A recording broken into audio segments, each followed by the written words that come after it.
shutdown of X Defiant, there are a lot of people who are disenfranchised with the Call of Duty series, but are still looking for another alternative, because that's what X Defiant was for a lot of people. But now that it's gone, what can you play that's not Call of Duty, but is kind of Call of Duty? Well, one of those games is a game called Ironsight. It's a free-to-play game on PC. So the thing is, yeah, if you're on console and you're not really a PC gamer or don't play any PC games, then this might not be a good option for you. But if you are on PC, and really, you don't really need a powerful computer, by the way, to run this game. It's pretty low specs. It's one of those free-to-play FPS games that's designed to run on as many machines as possible. So you don't need like a fancy smancy gaming PC to be able to play this. But if you just don't care about anything PC at all and you only want to play on console, yeah, unfortunately there was never a PlayStation or Xbox release. It's still only on PC, which is kind of to the detriment of this game, because I feel like the type of players that would be attracted to a game like Ironsight, I mean, looking at the gameplay, you guys can see, this really is like the type of game that would cater to the console player base more than the PC players. And you can see by the numbers on Steam, yeah, look, there's not really a lot of people on. So it's pretty much, it's not dead, because you can find games, right? But as far as, yeah, like, there not being that many players and there's not too much of a community left, because this game came out many years ago. I think it was like, I can't remember exactly how long ago, but it's been at least like 6-7 years, I would like to say. So it's pretty old, relatively speaking, and it's obviously it's obviously past its prime, if it ever reached its prime or its peak. It was never really that huge to begin with. Maybe there were some YouTubers that were covering it back in the day when it first came out, but that's pretty much it. So, I mean, I like the game. The gameplay is pretty good. It feels like Call of Duty, but it kind of feels like its own thing.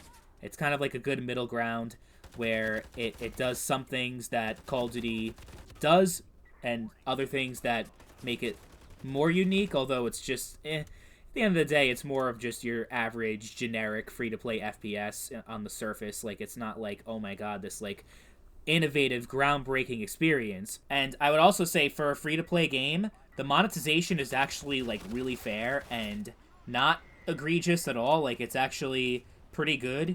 You can unlock a lot of the weapons through regular in-game progression. I mean, you can unlock all of them, because it uses the in-game currency, which you can obviously pay real money for, but you can also earn it. And, I didn't really put that much time into this game, and I was able to already unlock a few guns that I wanted to get, so it's actually pretty good as far as the progression is concerned. It feels a lot more generous than a lot of full-priced $70 games that are released today. So that's one thing that I will definitely praise this game for. The map design is fairly solid. The gunplay feels pretty good. So overall, it's a decent game. I'm not trying to say that it's not, but if we're talking about is it worth playing in 2025, I'm a little bit mixed on this, because, I mean, it's not, like I said, like, you will find players. It's definitely nowhere like it was years ago, where I was able to get games, like, all the time, instantly. I mean, I can find games most times of the day, I would say. Even on weekdays, you can still find them. They're a little more rare, but you can still find them. It's just, like, when you're trying to get into a new, especially like an online multiplayer game, one thing that you're going to care about is how relevant the game is in terms of, like, are other people playing it, and also, like, you want to get your friends into it too, because that's a huge part of a game like Call of Duty, which this game is trying to emulate a little bit. But not having crossplay, not even being available on any other platform besides PC, definitely was a head-scratching thing. I don't know if it's because they were a small indie studio, and I know it's not always the easiest thing to publish a game on the consoles, but I think if it was on PlayStation and Xbox, it would have been much, much, much bigger. It would have been way bigger on PlayStation and Xbox than it ever could have been on PC. So, I mean, at the end of the day, the barrier of entry is low. You don't have to pay anything, so you can just give it an install, see if you like it, play a few games. I would definitely recommend that you do that if you want to. If this game seems interesting to you in any way, then sure, go for it.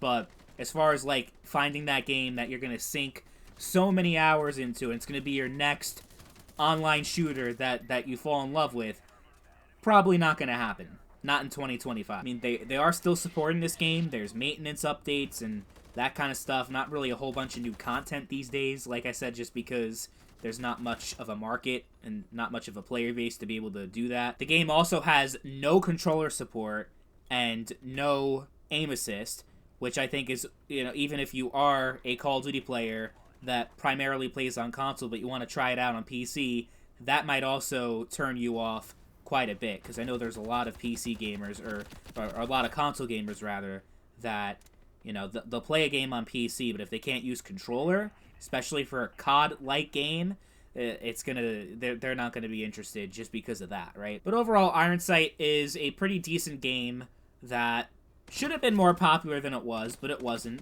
And therefore, you're not going to get too much out of it in 2025. But it also doesn't cost anything for you to check it out, install it, and play a couple matches and see if it's your thing. So yeah, let me know in the comment section if you've ever played Ironsight before, and what are your overall thoughts on the game, and do you think it's still worth playing?